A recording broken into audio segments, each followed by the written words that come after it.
Good afternoon and welcome to Cape Side specific series of our winemakers and producers that we do. Today I'm very lucky to have Thomas Webb, the Commercial Director of Thelema Mountain Vineyards with me. Thomas, thank you for joining us and making time. How are you and the family doing there on the farm? Yeah, we're doing all right. I mean, I sometimes take for granted that we're here on Thelema and we've got all the space. And now that we're under national lockdown, to be able to sort of walk down our road and, sort of take a stroll in the vineyards and get some fresh air, it's an absolute blessing. So there are definitely worse places to be stuck. We're obviously also fortunate we're not going to run out of wine anytime soon. So yeah, we're pretty grateful. Yeah. I mean, before we go into the wine and the talk about Thelema, you were supposed to do the Austrian Ironman in August or July. July or June. Yeah, that's meant to take place on the 5th of July, and they haven't told us what's gonna happen, but I'm pretty sure it's going to be cancelled. I'm still following my program though, so I have to sit in my little bicycle on the indoor trainer, which is quite tedious, but it gives me something to do, and I think exercise does help sort of clear your head a little bit. So I'm very grateful I can. Yeah, no, I must say we're lucky that we at least have some space in the garden to run around a little bit, whatever you can do, and just to stay sane in this time. So, but leading into that, Thomas, you grew up on Thelema. Your dad started the winery in 1983, which at those days were quite unheard of, private cellars or smaller production, because most of the guys produced wines, for the Stellenbosch farmers or distillers or KWV. You grew up on Thelema. When was your first kind of recognition that, hey, I'm on a wine farm, my dad's a winemaker, and I'm lucky enough to be amongst these vineyards? Yeah, to be perfectly honest, I was very happy to move out of the town and come up to Thelema, but I didn't really realize quite what my dad was building, and it was only much later that I actually realized the impact it had on me. At the time it was quite exciting, and I could see these vineyards being planted and I could see these wonderful wines being made, and the reaction of the customers drinking these wines. I mean, they were really quite shocked at how good they were, because I don't think back then there were that many producers focusing on real sort of high quality viticulture. And yeah, I even remember at school when I give my teachers a bottle of wine at the end of the year. The guys were like, "Oh, it's a Thelema Sauvignon Blanc. It's amazing." So it was only much later that I realized just quite what a great brand my dad was building. Yeah. You left school, or you were not in school in Stellenbosch. You were in Cape Town, if I'm correct. Yeah, so I went to junior school in Stellenbosch, but I followed my brother to Sax in Cape Town. Sax is a beautiful school, the oldest school in the country, located right up against the Table Mountain. And I had like 5 really good years there, but I got back to Stellenbosch as quick as I could. So straight back to Stellenbosch University. I definitely wasn't going to go to UCT. I wanted to come back to Welland, and she said, I truly believe there's no better place in South Africa to study than Stellenbosch University. Whatever you study. It's a phenomenal town, and definitely some of the best years you'll ever have in your life. And so much has changed though. Not just in Stellenbosch, the Cape Winelands, but also from a brand perspective. You grew up with your dad being the winemaker. He was also last year the wine personality in the Tim Atkin report. Yeah, there was a nice surprise from Tim Atkin.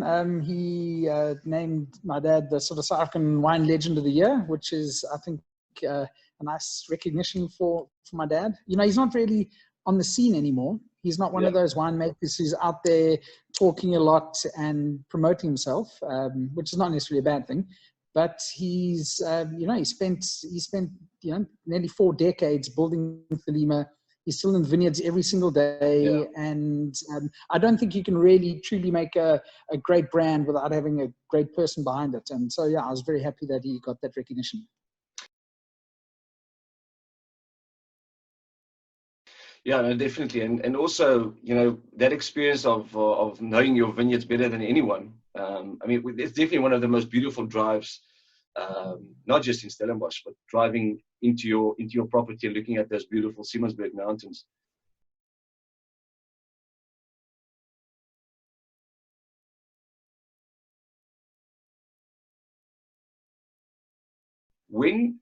When you decided to go to university, was winemaking an option? Did you prefer to go into business, or did you and your dad ever have the conversation, or was it purely you that said, look, I have a winery, I've got a dad that makes wine, I want to go into the business side of things?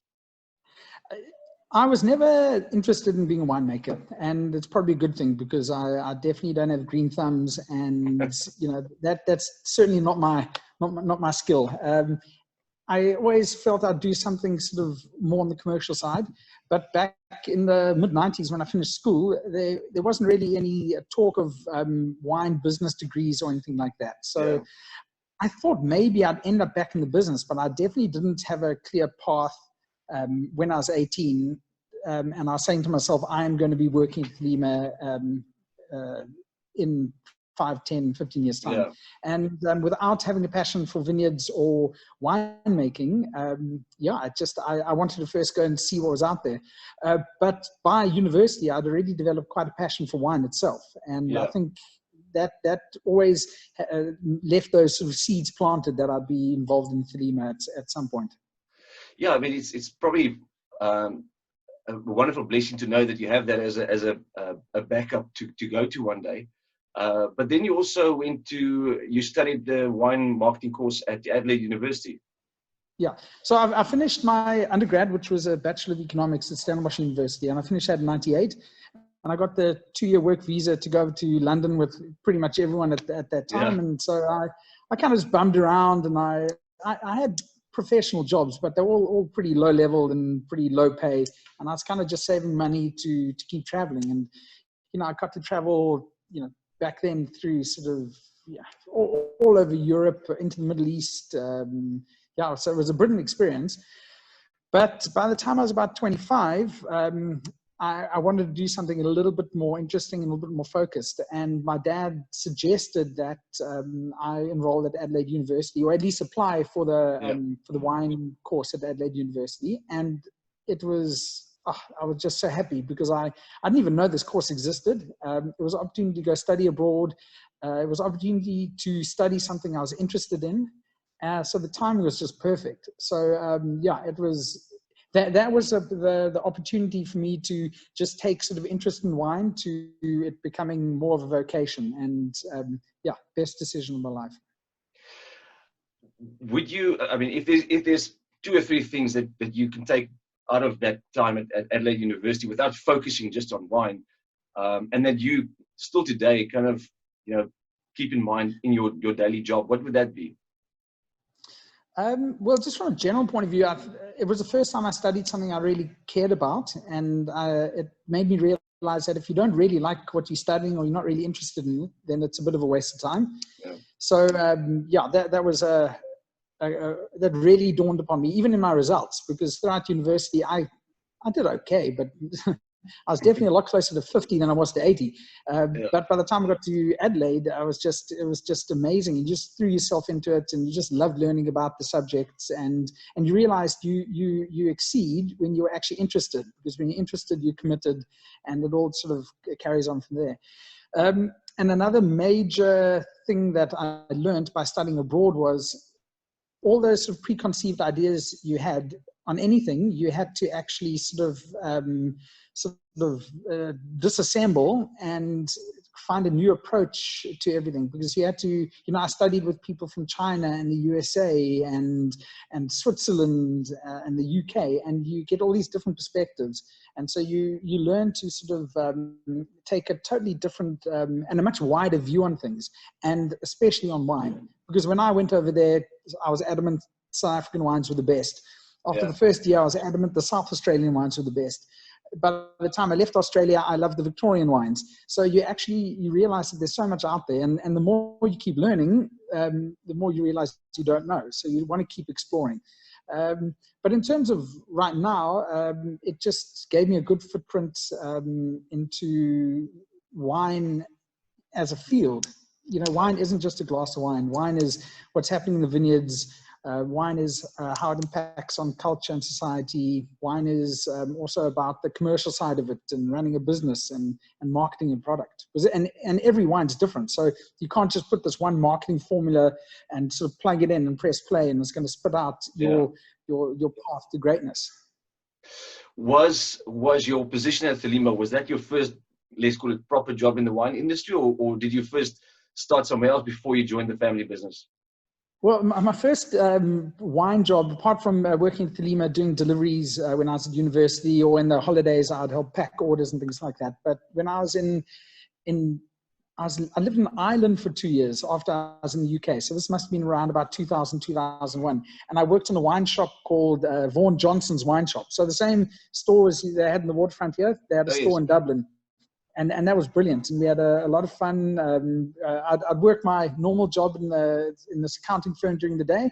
And in the evenings, I'd pop into the shop and it was brilliant. So 3-4 hours tasting wine, serving customers, trying all sorts of wines from all over the world. But that was quite a sort of just a fun job. But when I came to Thelema and started here in August 2005, then it was the first time I really had to actually apply myself as opposed to just working in the industry.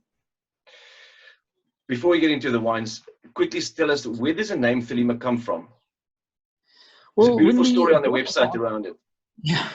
Well, we got lucky. I mean, when we bought the farm in 1983, it was called Thelema, and we thought, well, that's quite a nice name, and we decided to keep it. It's also a lot easier to pronounce than Beten Verwachting or Vergelegen. So commercially, it was quite a catchy name. And then we did some research into it, and we found out that it's the name Thelema, or the word Thelema, is actually an ancient Greek word meaning divine will or personal choice. It's quite nice. And then we did some further research, and we found out that there was this French writer and philosopher called Francois Rabelais. And he was born in about 1494, and he wrote many books. And one of them was this fictional book about two giants, Gargantua and Pantagruel. And the giant Gargantua was dividing all the spoils of war after a big battle. And the last person he had to look after was Friar John. And Friar John didn't want any title or any wealth. All he wanted was a piece of land so he could set up an abbey. And Friar John was given this piece of land on the banks of the Loire River, and he set up the Abbey of Thelema. So there was this fictional Abbey of Thelema on the banks of the river, and Friar John and his followers led this quite sort of fun life of lots of drinking, lots of socializing, lots of reading. That's where our name came from, and we've ended up naming our top red blend after Francois Rabelais. That's correct, yeah.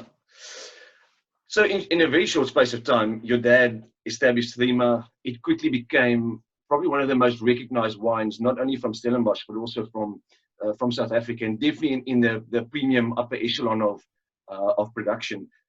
What do you think, chatting to your dad and where he started, what was the critical things that he put in place so quickly that sped up that whole process? I think it's first and foremost just on the vineyards. My father's always been very meticulous about what he grows. I think we've always had quite good farming in South Africa. I mean, the South Africans have always been good farmers, but in terms of viticultural knowledge, I think there was a little bit of a lack of that up until sort of the 1980s. Also, a major problem was the fact that we didn't have access to the best rootstock. But my father just started, he planted all the vines himself. He really understood the site. I mean, you do need to take a while to learn where you're growing your vines, and he put a huge amount of attention into the vineyards. He's always seen the winemaking as sort of quite a simple part of the job, but growing great fruit was the main point. In terms of a brand, we never bought any fruit in. We always just kept it pretty low volume, just from our own vineyards. And I think that helped us create, first of all, decent quality, but also sort of a bit of a style, because, we like the Thelema Cabernet Sauvignon, that's come from the exact same site for the last 30 years. It's not like we bought any fruit in here. We've only had two winemakers, my dad and Rudy Schultz, who works alongside him. So we've been able to just have this great consistency. And I think that's important for a brand, because a brand isn't just about good wines. It's about your brand being recognized in terms of obviously its name, but also its style. And Thelema has just been able to maintain this good quality of wine in the same style for 3 decades. And eventually that's going to sink in with people. I'm glad you mentioned, because it leads into my following question, which is, both you and I on the marketing side and the more commercial side of wine as a product, you get confronted with trends and movements, and it's always easy to try and flow with them. Almost as the wind blows, you try and change, but then you also lose, like you said, a lot of consistency. You lose your offering to your consumers who's maybe been loyal to you for a number of years. But there's always that kind of itchy feeling, do I change a little bit of this, whether it's packaging, or do I go into that funkier style? Do you also have to sometimes kind of just wake up and, take a breath and say, look, we've done this for so long. Our recipes of success has been our consistency, our quality. Let's stick with that. And, I'm sure that will take us a long way. Or do you sometimes think, maybe we must dabble into something a little bit more funky and to the geekier side of wine? Yeah, it's a really good question. I mean, and that all of this sort of started when there was this sort of new wave of producers coming out making funky wines with funky labels. The part of that whole Swartland revolution, which was actually brilliant for South African wine, because it really there was just this injection of sort of enthusiasm and energy from all these winemakers. And they got a lot of attention, and it's it's been a very successful period for the smaller, quirkier South African wine producers. But I don't think that it's very wise for a producer like Thelema to change its style to sort of be trendy or try be relevant based on a success of someone else. I think that you need to stick to what you're good at. So I don't think the more established producers like the Thelemas and the Rustenburgs and the Knornkorps need to try and copy these quirky guys and what they do, what they say, and what they make. But what we can learn from them is you've got to tell a story. And that's where I think some of the established brands have been a bit complacent. We knew we had good wine. We knew the people liked our wine. We knew we had great soil here in Stellenbosch.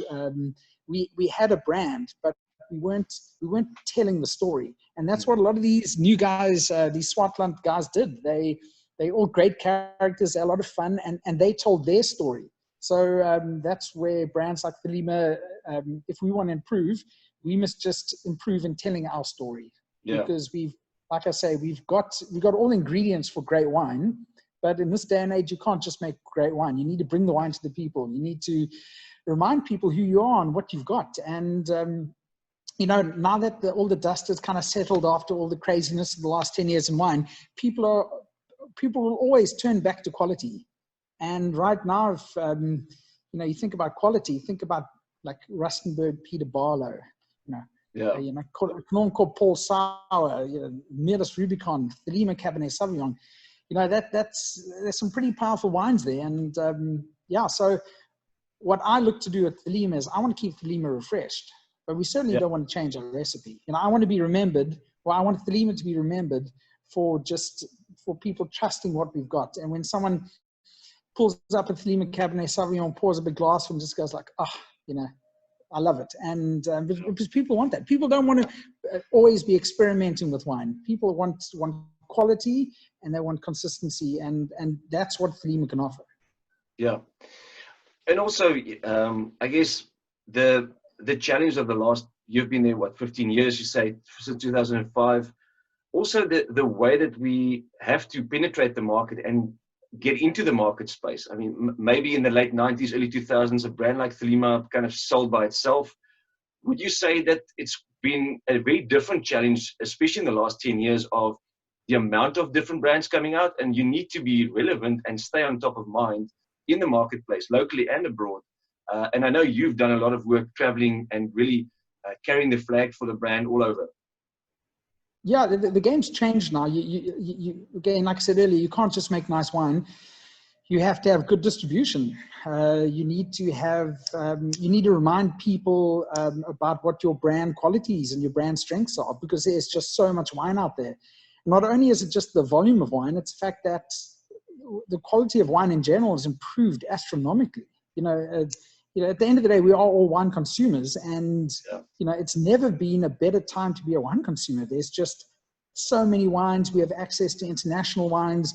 You know, there's wines coming from new regions within South Africa. You know, you can get wines from Plettenberg Bay, and you know, there's guys in Sutherland in the Karoo. You know, so it's a very exciting time. Quality's better. The winemakers are traveling more. They're learning more tricks. We're not just doing what the winemakers were told to do in the 70s and 80s. We're trying different trellising systems. We're experimenting with different grape varieties. So it's a brilliant time to be a wine drinker. But selling it, you know, it's pretty tough. But that's the world. That's just the wine world at the moment. The secret to me is just making sure that the people know and trust your product, because you can always get someone to take a chance and try something quirky, try something different. But you know, when they go home and they close the door and they have open wine at dinner time, they don't necessarily want to be having something totally weird and wacky with their meal. They want to go back to something that just gives them quality, gives them value for money, whether it's a 200 Rand or a 500 Rand or a 50 Rand bottle of wine. All of them still need to have an element of value for money. And yeah, so that's what we have to fight with. We have to improve our cellar doors.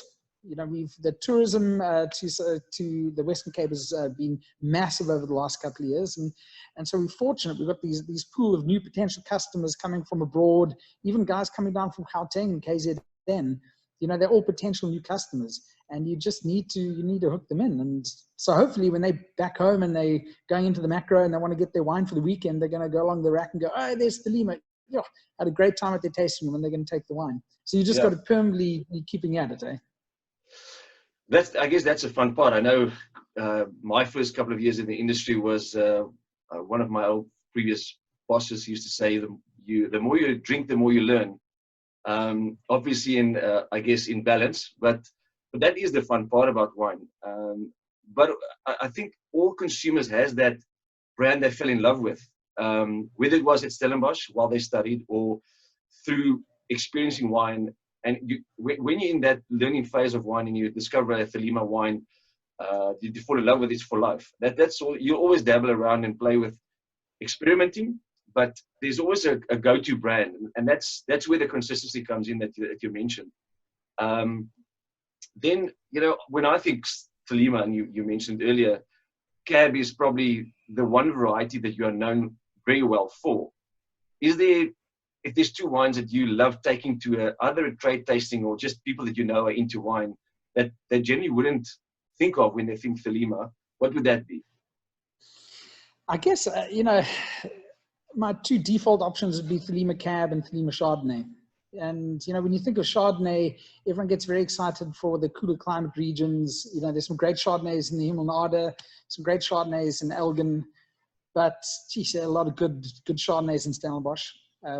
You know, Stellenbosch is such a great place for growing any type of grape, except maybe for Pinot Noir. And yeah, I think a good Stellenbosch Chardonnay is pretty hard to beat.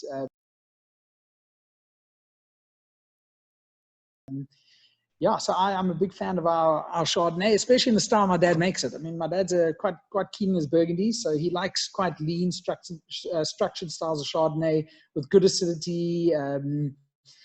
Yeah, not too flabby, not too sort of overly powerful.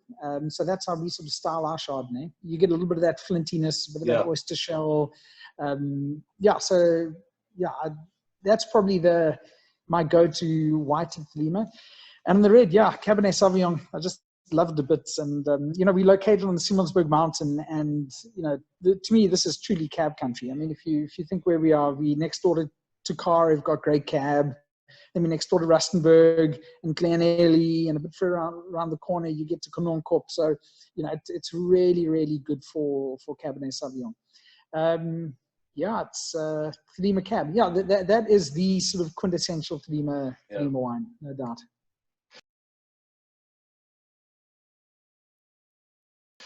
I mean, the Bannock where we are situated, you also have a wonderful initiative as the growers around there, almost like what we've we're doing in Cape Side specific, although we are Western Cape, you have a wonderful initiative there where the growers in the Banhoek also try and work together more often and kind of promote your little sub-appellation.